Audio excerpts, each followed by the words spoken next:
Hi friends, welcome to our channel. இன்னைக்கு நம்ம எங்க வந்திருக்கோம்னு பார்த்தீங்கன்னா, புதுக்கோட்டை மாவட்டத்தில் கந்தர்வக்கோட்டை தாலுகாவுக்கு உட்பட்ட மங்கனூர் செபஸ்தியார் ஆலயத்துக்கு தாங்க வந்திருக்கோம். வருஷத்துல ஒரே நாள் ஈஸ்டர் முடிஞ்சு அடுத்து வரக்கூடிய செவ்வாய்க்கிழமையில இங்கே வந்து தேர் பவனி நடக்குங்க. இந்த செபஸ்தியார் ஆலயத்துக்கு வருஷத்துல இந்த ஒரே நாள் நடக்கிறனால லட்சக்கணக்கான மக்கள் வந்து இந்த திருத்தலத்தை தேடி வராங்க, செபஸ்தியாரை தேடி வராங்க. இந்த செபஸ்தியாரை தேடி வரக்கூடிய மக்கள் வருஷந்தோறும் நாளுக்கு நாள் அதிகரிச்சுக்கிட்டே போதே தவிர போன வருஷத்தை விட இந்த வருஷம் கூட்டம் பயங்கரமா இன்க்ரீஸ் ஆகிட்டே இருக்கு. அதுக்கு முக்கியமான காரணம் என்னன்னு பார்த்தீங்கன்னா, செபஸ்தியார்கிட்ட நீங்க வந்து ஒரு முறை உங்க வேண்டுதலை செலுத்திட்டு போனா கண்டிப்பா அது நிறைவேறுன்றது எல்லாரோட நம்பிக்கையுமா இருக்குங்க. அது மட்டும் இல்லாம இந்த மங்கனூர் செபஸ்தியார் கோயிலை பத்தி நிறைய சுவாரஸ்யமான தகவல் இருக்கு. இதை பத்தினா டீட்டெயிலா இந்த வீடியோல நான் உங்க கூட ஷேர் பண்ண போறேன். ஸோ வீடியோ ஸ்கிப் பண்ணாம முழுசா பாருங்க. வாங்க வீடியோக்குள்ள போலாம். நோய் நொடி நீக்க வல்லவரே எம் பார்ப்போ. இந்த செபஸ்தியார் கோயில் கட்டி கிட்டத்தட்ட 400 வருஷத்துக்கு மேல ஆகுதுங்க. இதுல என்ன ஆச்சரியம்னு பாத்தீங்கன்னா, இந்த தமிழ்நாட்டுல மொத்தம் 1000க்கும் மேற்பட்ட நம்ம கத்தோலிக்க திருச்சபை, ரோமன் கத்தோலிக்க திருச்சபைக்கு கீழே வரக்கூடிய சர்ச் வந்து 1000க்கும் மேற்பட்டது இருக்கு. அது எல்லாமே ஃபாதர்ஸோட கட்டுப்பாட்டில் தான் இருக்கும். ஆனா தமிழ்நாட்டிலேயே எனக்கு தெரிஞ்சு ஃபாதரோட கட்டுப்பாட்டில் இல்லாத ஒரே சர்ச்சு இந்த மங்கனூர் செபஸ்தியார் சர்ச் தாங்க. இந்த சர்ச்சில் எந்த மாசும் நடக்காது, எந்த ஃபாதரும் வந்து ஜெபம் பண்ண மாட்டாங்க. இந்த ஊரில் இருக்கக்கூடிய ஒரு 5 பெரிய தலைக்கட்டோட கட்டுப்பாட்டில் இருக்கிறதா சொல்லப்படுது. ஆனால் இவ்வளோ புதுமைகள் எப்படி நடக்குதுன்றது எனக்கே ஒரு ஆச்சரியமாக இருந்துச்சுங்க.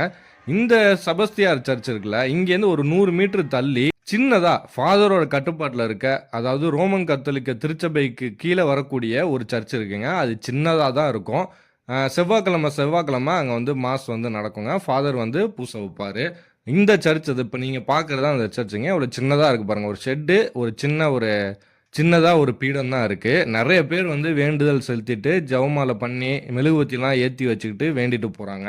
வருஷத்தில் ஒரே ஒரு நாள் மட்டும், நான் முன்னாடியே சொன்ன மாதிரி ஈஸ்டருக்கு அடுத்து வரக்கூடிய செவ்வாய்க்கிழமை மட்டும்தாங்க இந்த தேர் பவனி நடக்கும். ஸோ அதனால தான் வருஷத்தில் ஒரு நாள் இந்த ஸ்பெஷலான டேனால தமிழ்நாட்டிலேருந்து, ஏன் இந்தியாவிலேருந்தும் பல லட்சக்கணக்கான மக்கள் வந்து இந்த செபஸ்தியாரை தேடி வராங்க வேண்டுதல் செலுத்துவதற்காக. எவ்வளோ கூட்டமாக இருக்குது பாருங்கள். கோயிலுக்குள்ளே பயங்கர கூட்ட நெரிசலுங்க. அப்படியே நெருக்கடிச்சு போய் தான் நம்ம வந்து சாமி கும்பிட்ற மாதிரி இருக்குது. கோயிலுக்கு வெளியிலேயே மெழுகுபத்தி, மாலை, அந்த செபஸ்தியாருக்கு மாலைலாம் நம்ம வாங்கிட்டு போய் மாதாவுக்கும் செபஸ்தியாருக்கும் நம்ம வந்து காணிக்க செலுத்தலாம். கூட்ட நெரிசலில் எப்படியோ கிட்டக்கு போய் சாமி கும்பிட்டு நாங்கள் ஒரு வழியாக வெளியில் வந்துட்டாங்க.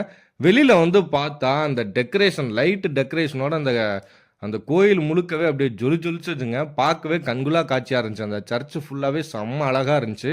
அதுக்கு ஆப்போசிட்டில் அப்படியே பார்த்தீங்க அவர் எவ்வளோ பாடுபட்டு அந்த உயிர் போச்சுன்றது நமக்கு ஏற்கனவே செபஸ்தியாரோட வரலாறை படிச்சிங்கன்னா நிறைய பேத்துக்கு தெரிஞ்சிருக்கும். அதை நினைவுபடுத்துகிற விடமாக ஒரு சுரூபம் வந்து இங்கே வச்சுருக்காங்க. நிறைய பேர் இங்கேயும் வந்து சாமி கும்பிட்றாங்க.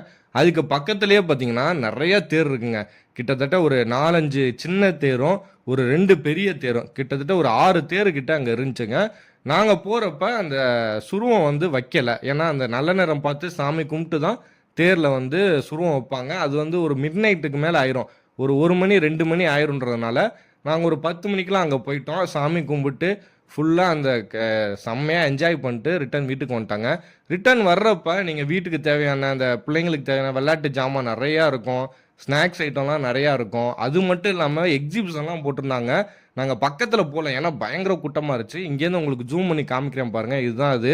நீங்கள் கிட்ஸ் எல்லாம் கூப்பிட்டு போனீங்கன்னா ஜாக்கிரதையாக சேஃப்டியாக கும்பிடுங்க. ஏன்னா நகை, பர்ஸு, ஃபோனு இதெல்லாம் மிஸ் ஆகிறதுக்கு நிறைய வாய்ப்பு இருக்குது. ஏன்னா கூட்டம் கட்டுக்கடங்காத அளவுக்கு பயங்கர கூட்டமாக இருக்கும். நீங்கள் வந்து செபஸ்தியாரை வந்து ஃப்ரீயாக இந்த கூட்ட நெரிசல்லாம் இல்லாமல் நிதானமாக வந்து சாமி கும்பிட்டு வேண்டுதல் செலுத்திட்டு போகணுன்னா நீங்கள் வாரம் செவ்வாய்க்கிழமை வந்து இங்கே வந்து சாமி கும்பிட்டு போகலாம். ஏன்னா செபஸ்தியாருக்கு உகந்த நாளாக செவ்வாய்க்கிழமை தான் சொல்கிறாங்க. பட் எனக்கு அந்த நம்பிக்கையெல்லாம் இல்லைங்க. கடவுளுக்கு எல்லா நாளுமே நல்ல நாள் தான், எல்லா நேரமுமே நல்ல நேரம் தான். என்ன மாதிரி நீங்களும் நினச்சிங்கன்னா இந்த வீடியோக்கு ஒரு லைக் போட்டுருங்க. இந்த வீடியோவில் எனக்கு தெரிஞ்ச நிறைய தகவல் உங்களுக்கு சொல்லியிருக்கேன். மேலும் தகவலுக்கு நம்மளோட இணைந்திருங்க. நெக்ஸ்ட் வீடியோவில் பார்க்கலாம். டாடா, பாய்.